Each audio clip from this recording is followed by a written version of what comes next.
All right, so what's going on, everybody? Welcome back to the channel, man. It's your boy, and I had a lot of you guys hitting me up asking to see a side-by-side comparison for the three new characters that we got from 5.4. Kid Omega, Rachel Summers, and Kitty Pryde. Now, to be honest with y'all, I don't know why anybody wants to see a comparison between these two monsters and Kitty Pryde, because I can tell y'all right now she's gonna lose, and she's gonna lose by a whole lot if we're talking about survivability, damage, and ease of use. And that's generally the three things that I'm looking for in new characters and new uniforms. And I'm saying how easy they are to play, how much damage they have, and how easy it is to keep them alive. And on all three of those, Kitty is lagging behind, okay? But you guys wanted to see a damage and survivability comparison between the three, so that's what we're gonna do. Now, given the fact that Kid Omega is a mind damage character, Rachel is a fire damage character, and Kitty is just pure physical, there's only one boss that I can put them all three against, right? And the playing field would be completely leveled, and that's actually Thanos. So we're gonna do that today, and we're also gonna put Kid Omega against Rachel, because that, in my opinion, right, is a much more fair and level comparison. We're going to put them both against Ebony Maw and see how they do compared to each other, because that's where the real competition is, right? For your money or crystals, right?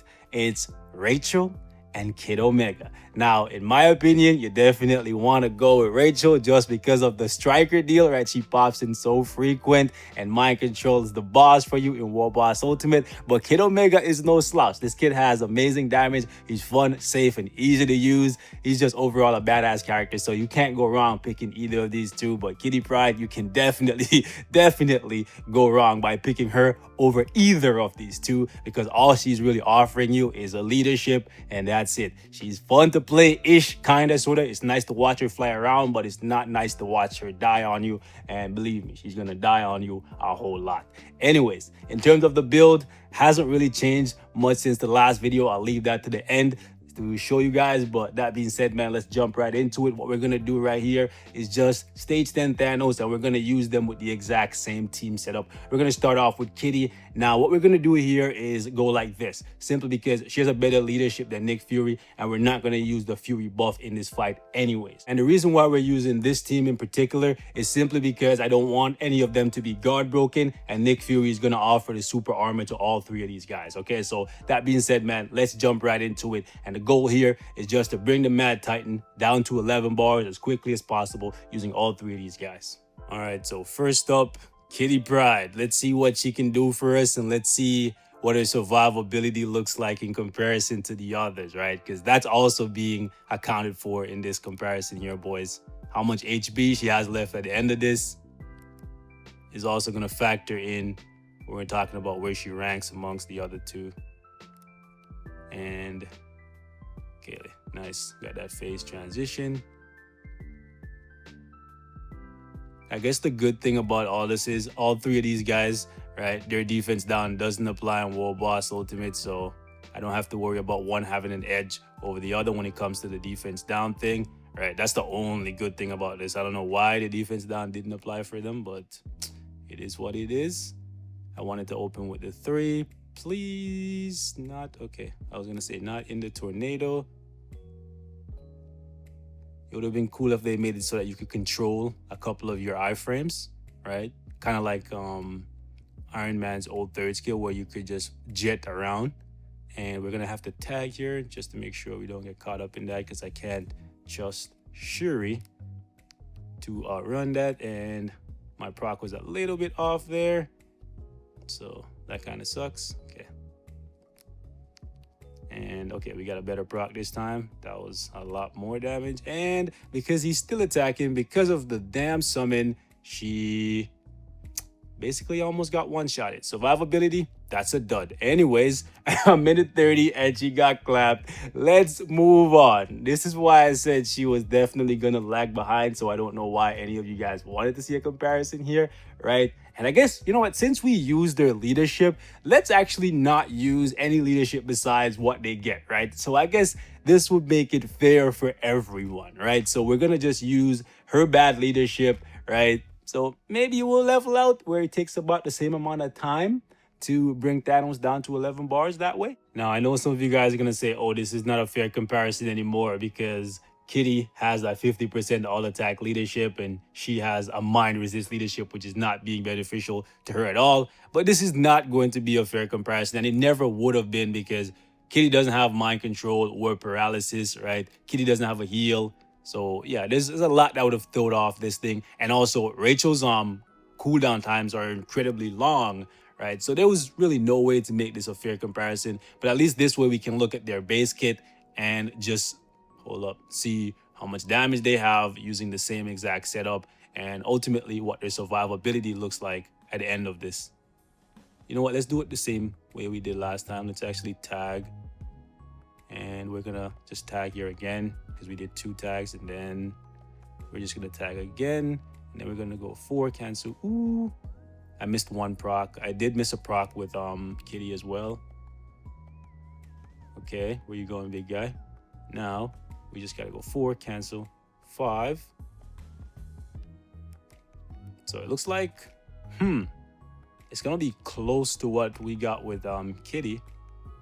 Well, no, actually no, it's at least 20 seconds faster, and we're basically, are we still at full health? Yeah, we're at full health.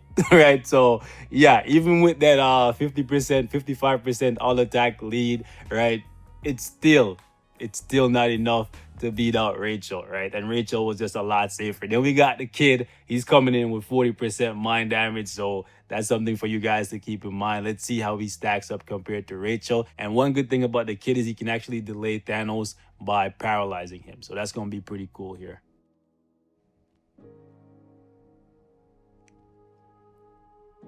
All right, so we're going to go 4 cancel.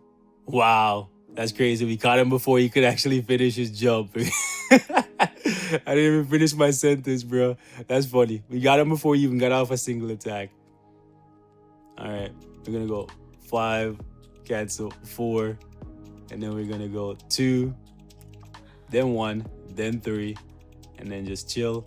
Then go 5, cancel, shot it to the body. Yo, the kid is a lot more fun than Rachel, I can tell you guys that, and he's just as lethal. With the shot it to the okay, fine. Let's let's do the same thing we did last time, right? And then we're gonna tag Fury in, and then we're gonna just go up here, tag the kid back in, paralyze this guy, and give him that work. Okay, then we're gonna go 5, cancel 4. That was a better proc there. And then we're gonna go 5, cancel 4, boom. So it's pretty close to Rachel, right? Pretty close to Rachel. So that actually says a lot. I think it's actually the same time. I need to go back and check. But yeah, he's pretty much on par with Rachel. Definitely ahead of Kitty Pryde. And I think this was a lot smoother of a run than even playing with Rachel, right? So in my opinion, y'all should definitely work on the kid first because he's a beast, man. Now we're going to leave Kitty out of this for the rest of the video. And we're going to go here, stage 40 Ebony. And we're going to do a comparison between Rachel and the kid against Ebony Ma. Let's do it, baby. Let's see who can bring him down to 7 bars. 8 bars, yeah, the fastest. All right, boys. Let's see if the kid can come out on top 2 times in a row. Let's go. We're going to go 5, cancel, 4, then 2, then 1, then 3, and then let's do it again. Shot it to the body. Yo, I love that skill so much. It's just so dope. Okay, 5, cancel, 4. That shot it to the body. Oh, man. Okay, actually, let's cancel that into that. Then use the 1. He's gonna get into his thing right now. Ooh, I was so close. I almost got him. I was so close. I was trying to see if we could give him like perma-stunned or perma-paralyzed or whatever. You know what I mean. Y'all know what I mean. Y'all know what I mean. But that shot it to, like, he's a much smoother character to play than Rachel. I'll tell you guys that. Like, y'all know I love Rachel. And why can I not cancel? I'm trying so hard to cancel. Okay. I guess it's a good thing I didn't cancel. Okay, I got hit there. Sad life. Okay, fine. Rotation's a little bit off, but you guys can see the kid's a beast. Where is he? Is he in the iframe paralyzed? Yo, this guy got paralyzed in the iframe. That's so dope. I can't lie. That's actually real dope. Look at him. Look at, bro. This guy's doing yoga, bro. All right, so this is where we should ideally have stopped, like, but the kid has him paralyzed, so he can't even switch phase. There we go. All right, so kid is actually a lot of fun to play, man. Very smooth, fluid character. I think from this update, he's the most complete character, right? He doesn't have a heal, but he feels very, very complete. So let's see what Rachel can do here. With Rachel, it's mainly just the fact that her skill cooldown times are a bit wonky, and because of that, her proc will trigger early because some of the attacks actually have residual attacks, right? It's kind of weird, right? Some of the attacks have residual attacks. Figure it out, my guy. Do you even speak English? Oh my goodness.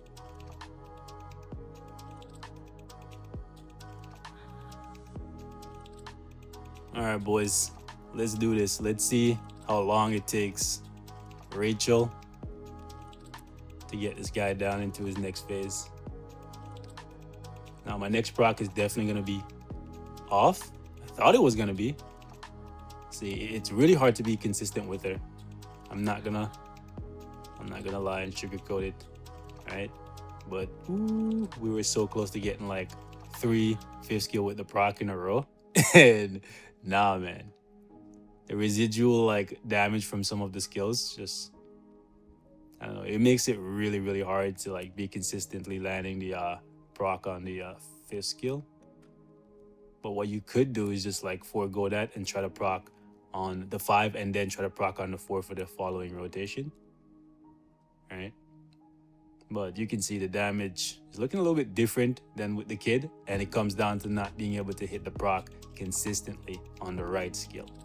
And also, one thing you just noticed there is there's a little bit of a delay on the mind control for her. It's not like Emma Frost delay where it's very, very evident, but there's a little bit of a delay there, and it can definitely throw off your rotations. So I'm telling you guys, Rage is definitely the best for her if you want to see like optimal damage. Like with a regular damage proc, she's still going to be good, right? But she's not going to be as good. So right there, I actually had to proc on the 3, but yeah. Definitely not as fun as the kid, I'll tell you guys that. She's a more useful striker because I've tested the kid now and he doesn't use his 5th skill nearly as much.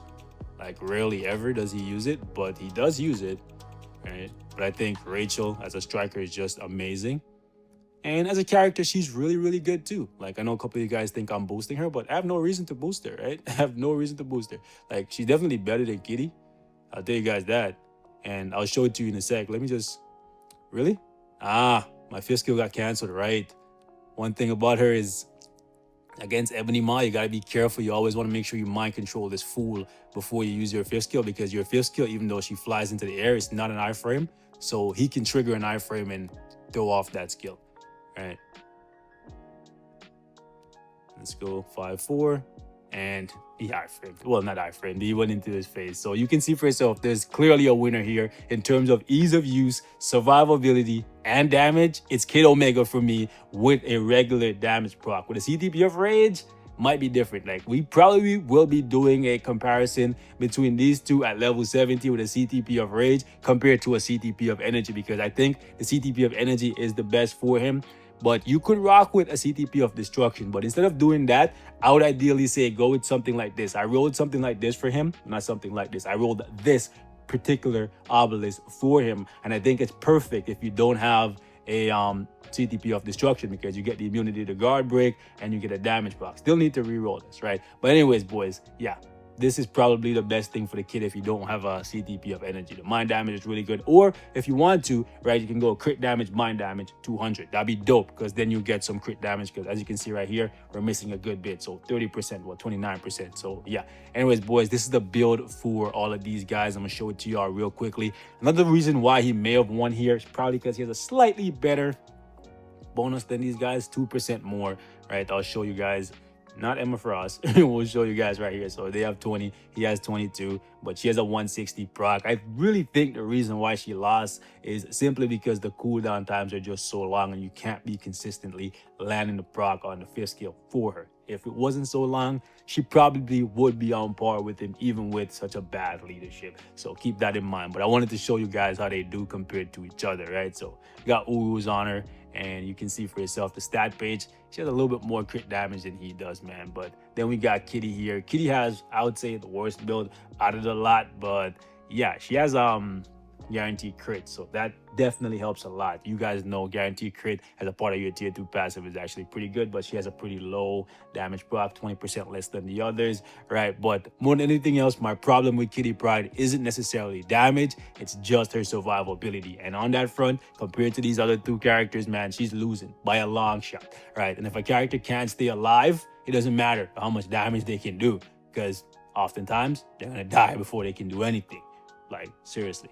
Anyways, boys, we're gonna wrap it up right here. Thank you guys so much for watching. Leave me your thoughts in the comments. Kid Omega, is he really that far ahead of the pack? Let me know, boys. I know she has the heal. Imagine if he had the heal that she does. You know what I'm saying? If he had a heal, oh my goodness, I think Kid Omega would be like amazing. Well, he already is amazing, but y'all get my point, man. The kid is solid. Anyways, boys, we outie. Leave your thoughts in the comments. I'm gonna do this comparison again once I get Kid and Rachel up to level 70, and we're gonna put some CTPs on them and see how it turns out, man. If you don't think this comparison was fair, hit me up in the comments. Maybe we can do it differently, but the next time you see these two, they're probably gonna be at level 7, or at the very least one of them gonna be at level 70. That's for certain. We out though. Peace.